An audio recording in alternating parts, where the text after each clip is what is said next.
Khan here for Seconds Out. Pleasure to be in the company of and welcoming back to the boxing scene, Alen Babic. Alen, how you doing?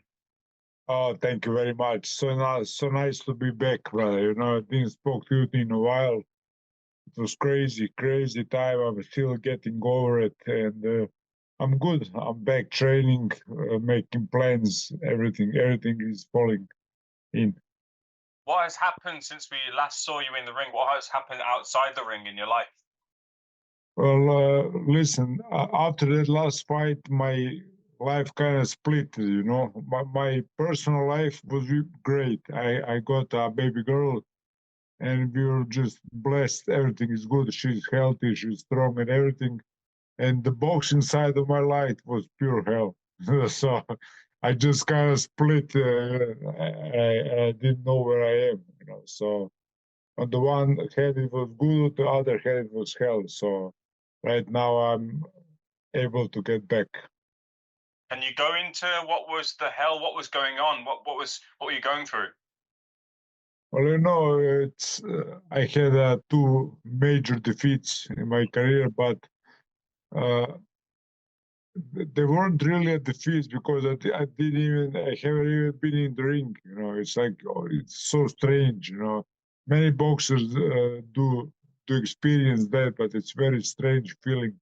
I don't really remember most of both of my losses, so it was just the aftermath. The aftermath of being defeated on such a big scale, on such a big stage. It's very hard. They say boxing is the toughest sport. I didn't know it until this year. It's very tough. I remember, part of the reason people in the UK loved you and loved your character was because you were so willing to throw yourself into the ring, your exciting style. But you also said you welcomed someone who would defeat you. You welcomed that moment. When that moment came, were you prepared for it? No. Short answer, no. I didn't know what I was going into. I came onto the scene. You know how I burst onto the scene so quick, so fast. I didn't even realize what I was doing. And when it hit me, the Polish defeat, the first defeat, it was devastating. It was really devastating, and I never really recovered from that. And then I just kept pushing and pushing into a new fight, into a third fight after the loss, and it just went from bad to worse. And now I had to take some time off, kind of think about everything, and now I'm at that stage where most boxers quit. Most of us don't make it past this stage. I can see why, and I don't think nobody is weak. I don't think nobody who quit is weak. It's so hard. It's really hard. Well, how serious was the conversation about you potentially walking away from boxing? I have those conversations with myself every day. And I saw Dave Allen put a video the other day that his missus wanted him to clean the dishes and stuff. So he knows what he's talking about because I've been there also. I am there, because when a boxer kind of fails, how can I say, just it's not good anymore. Everybody discards you. It's so easy to discard a boxer. They just push you away and just keep on living. And we need to live with ourselves, every day, 0-24. It's hard. It's very hard. So who has been there during this time off for you? Who has been there calling you, messaging you, making sure you're okay? Well, listen, when I was at my peak, you know how many fans I had, and the whole of Croatia behind me, whole of UK behind me, and I really had amazing fans. But the second the shit hit the fan, it all fell apart. It really did. It fell apart. My core of my army stayed the same. Like people who love me, who really love me, they stayed mostly the same people stay around. But everybody other than those 10 guys, maybe 5 to 10 guys, it just lost in the wind. It just was so devastating. I couldn't believe it. all of my sponsors, most of my sponsors, most of my supporters, like everyday guys, just went, like the wind, like I said. And it's been really, really hard to deal with it. Then I had those one victory, and it was all good in an instant. They came back, and then the Johnny Fisher fight. I was in no shape to fight that fight. I was not good mentally, not good physically. I was just not good. But you know how they say, when you need the money, I experienced that part of the boxing also. I always said I would never do if I'm not ready, but when life hits your life is much, much harder than boxing. That's what I learned. So you just kind of go with the flow and hope for the best. I got the worst, so. What about Dillian and the rest of the team? Are they still there for you? Yeah, Dylan is here, my UK team, but at least they can't really do much because when I fell off the track, I'm no use. They have no use for me. What can I do now? I need to fight my way back alone, because that's just how I need to do it. So I'm trying to do that right now. I'm in Berlin, in Germany, another boxing camp, another boxing talks, maybe even some possible return fights. You gotta, it's all on you. Boxing is all on you. Before we go straight into the boxing talk, you said that you've had a daughter. How has that changed your life becoming a father? You see, I just smile when I hear that, because that part of my life has been just a blessing. My wife is with me. My daughter is now 3 months old, so everybody who have a daughter know the feeling, the blessings, and everybody. I said to my wife, I was with her most of the time because I'm a boxer. I don't have a normal job, so I could be with her. But I said to her now, I need to go. I need to go. I need to go pursue my dream, because I'm gonna be half man if I don't do that. I just don't feel. I always like look at life through boxing. If boxing is not good, nothing goes good in my life. You know, so that's very really a toxic relationship. Let's say like that. So right now I'm trying to break through. I'm still not there. I still have some blockades, but I did all the checkups on my brain, on my body, on everything. Everything is perfect. So on the one point, I wanted them to find something to relieve me of this pain. Boxing is pure hell. Just relieve me of this pain. I want to be normal people. But they say, no, you're good, you're good to go. So it's all on me, I guess, now. So you're currently set up in Germany. How long do you think it would be away from you returning to the ring? Well, we are talking about a very soon date, but listen, you will know better than I am. You talk to many boxers, and now I'm missing that spark. I'm missing that click. I just can't find it.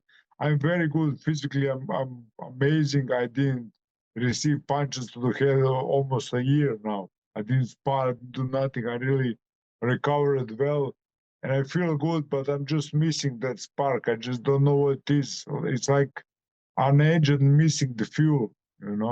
I just miss that final click. I just need that click. That's why I came here to professional camp with good coaches. Coach Bromovsky is here, and guys who know boxing. So I always surround myself in those kind of environment where you know there's nothing else I can do. Is it like a fight or a target, that a little bit of motivation that you're searching for? Well, I don't really know, because I had those things. There's many people wanting to fight the savage. I don't have a problem with that. So it's not that. I've been through that. It's not that. I thought maybe it's a trainer. Maybe I need a coach. So I came here. I found myself a coach, but I can't say it opened me like I thought it would. You know. So on to the next. I just don't know what it is. I'm still searching for myself. I have some possible fight dates very soon, And I said yes. I said okay, but if I'm not good like this, I'm not gonna do the same mistake 3 times. How much does a rematch with Johnny Fisher play on your mind, if at all? Uh, amazingly, how amazingly it does. It does much, but I'm just not at that stage trying to say anybody's name or this or that. I'm literally in the middle of getting back. I'm at the toughest stage. Believe me, I doubt myself every single day, most of the day, and the other part of the day I'm very motivated. I want to go back. I want to destroy everybody. I want to go back to my former glory. But most of the day it's doubt, doubt, doubt, doubt. It's hard to sleep. It's hard everything. I left my wife and my baby at home. They're perfect. They have everything. And I locked myself in this small town in near Berlin in Germany where I don't know anybody. I don't speak the language. So I'm isolated, and just thinking about everything, and planning my comeback. I can't hear you. I don't know what happened. I can't hear you.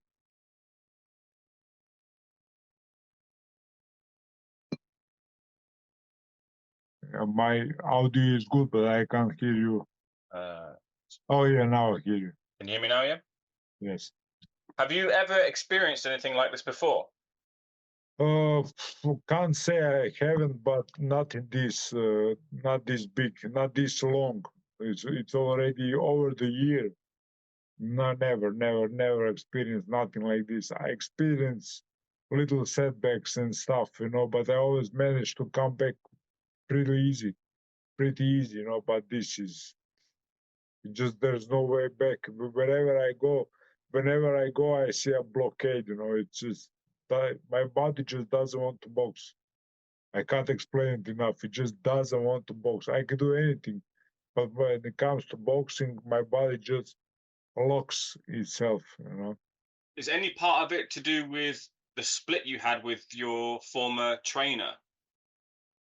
Well, after that split, it probably is because the timeline is very precise. When I split with him, I got into the best shape of my whole life, and then I couldn't enter the ring in Poland. I should have won that fight pretty easily, but I couldn't even enter the ring, and I don't remember none of that. So of course it does, but I'm a man, I can't just say, oh, that's it and that's it. I'm gonna fight back. Have you ever reached out to your former trainer? Now we fell off, and I just don't see the point, because we are both very similar in that regard, and I don't see a point. I don't think it can be fixed. Alan, I want to get your take on a few things before we come back to your career. First of all, part of your team is the friendship with Fabio Wardley, who's in a big fight against Joe Parker. Do you think he can beat Joe Parker? Fabio Wardley has become one of my idols. Amazing what that kid has done. The man, no, not a kid, he's a man, but he's a little younger than me, so I look at him as such. And I started my career like I think he did 1 year before me, he started. And he was just a skinny guy, nothing special. I had a much greater first fight, second, third fight was amazing. And he did kind of go on the back door, but the things he's done boxing is amazing. It's amazing. I can't believe it. So he's become one of my idols. How does he beat Joe Parker?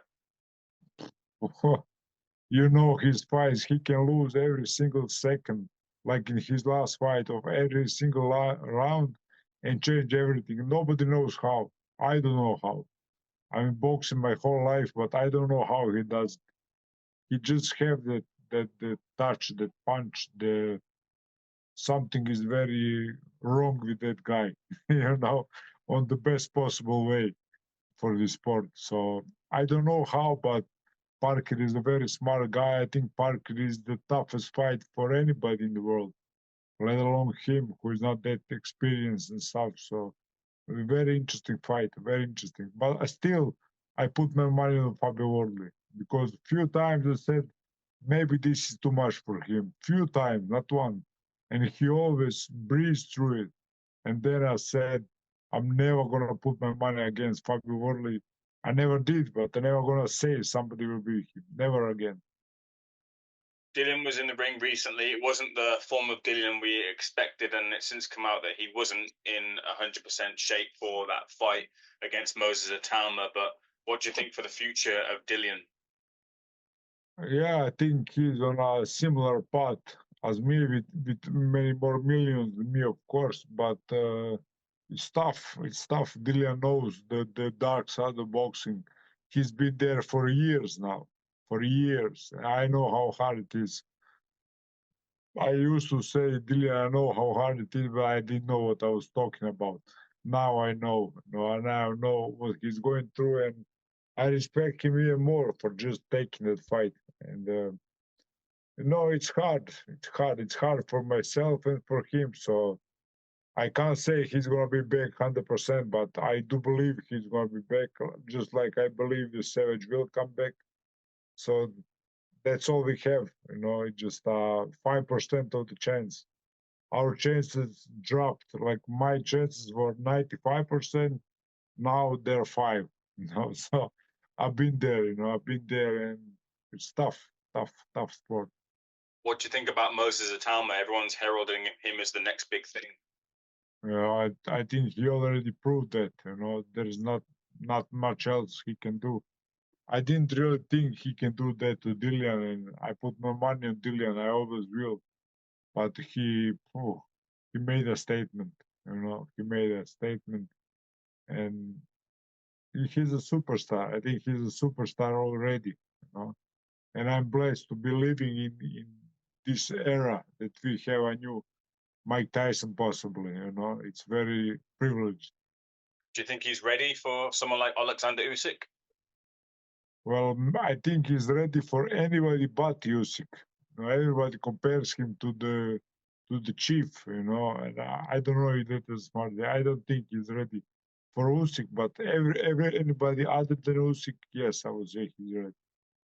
Your rival Filip Hrgovic fought David Adelaide recently, got the victory over Adelaide. What did you think about that one? Yes, also another story. He had a very tough boxing path. When I came onto the scene, I kind of went around him. And all my fans went against him, and it was a tough period for Hrgovic, and I respect him. I can respect him right now. At last, I can respect the guy, and it was a good fight and good victory, and he's back in top 10, and only God knows what can happen. In terms of, since we last spoke, a lot has happened in the heavyweight division, and Oleksandr Usyk has since captured the undisputed heavyweight title against Daniel Dubois for the second time, and beat, of course, Tyson Fury twice on the way to that. What do you want to see, or who do you want to see Usyk in with next? Who do you think could give him the toughest test? I think Usyk is right up there with Muhammad Ali and kind of guys. I really respect him, and I know him ever since I started boxing. He was champion already, like 12 years ago. So he's been champion his whole life in the toughest sport in the world, and he did everything. He did really everything. So right now, maybe Moses Itauma possesses the best chances. But that being said, I will put my money on Usyk. I don't really see nobody else coming close to him. Can I get your take on a couple of things as well before I let you go? First of all, there's a rumor going around that potentially we could see Derek Chisora take on Deontay Wilder. If that happens, who would your money be on? It's a great fight. My money would be that I'm gonna wake up for that fight. I'm gonna watch the fight, but I wouldn't put my money on any side, because Wilder had his ups and downs. Chisora had his ups and downs. He's now on a big up. So it's a very interesting fight. Anything can happen. Away from the heavyweight division, a huge fight in the UK, Eubank Jr. versus Conor Benn, that rematch. Did you see the first fight? What do you think of the second? Yeah, of course. They made their fathers proud. I'm so happy for them. I know them both personally, so they're good guys, and I'm enjoying all the pre-fight, post-fight, everything. It's a very, very interesting fight. And for the first fight, I said Chris is gonna win it. I put some money on it. So for the second fight, I think Conor has the bigger chances than the first fight, but I will still give fight to Eubank just by boxing knowledge, just by being more experienced boxer. So I will say Eubank again. And bring this back to yourself. Would you ever consider doing bare knuckle? I've seen a lot of people looking to move into that area. Have you ever received an offer? Would you ever consider it? I did receive a few offers, but back in time, because I was just about to leave boxing when I came to the Dillian White camp. And in that kind of area, time span, I received a few offers, and I almost went to it. Dillian White saved me from that world. So I don't know. I still think I have much to say in boxing. I still know I'm not done. I just feel it in my bones. I can't. It's just like I said to my wife. I gotta go. I gotta see where this crazy road will lead me. So I don't know. You can expect everything. When I get back, you can expect everything from me. What about a fight back in the UK? When can we expect to see you back in the UK? Possibly very soon. Possibly very, very soon. But I'm just waiting for that click. When that click happens tomorrow. So I'm just waiting. I don't even know what I'm waiting for, but something needs to happen. I am doing everything in my power for it to happen. So I'm just waiting for a click. I'll leave the final word with yourself. A message to the Savage Army who want to see you back in the ring, want to see you back doing your best because there's a place for you in their hearts. What do you want to say to them? Like my Savage Army. This feels so personal. Like I'm talking to them right now. It just. I'm not done. The Savage is not done. The Savage will rise again. And I will rise because of all the people who have fallen. And so I need to rise so that I can show them it's possible. Because I am right now in a hole, in a big hole, and I can understand so much more than I did before. And I need to climb out of that hole so I can talk about it. Only then will my words make sense to everybody. And I want to possess that power to talk to people, to help them, and to show them by example. I think you already have by being so honest and open about how you feel right now. I really appreciate you speaking so truthfully, and hopefully we'll see you back at your 100%, your best and in your best form. Or seeing you back in just in general, it'd be great to see you doing what you do best. Alen, thank you for speaking to Seconds Out. Hopefully I'll see you soon. Thank you. Always will be Savage Army.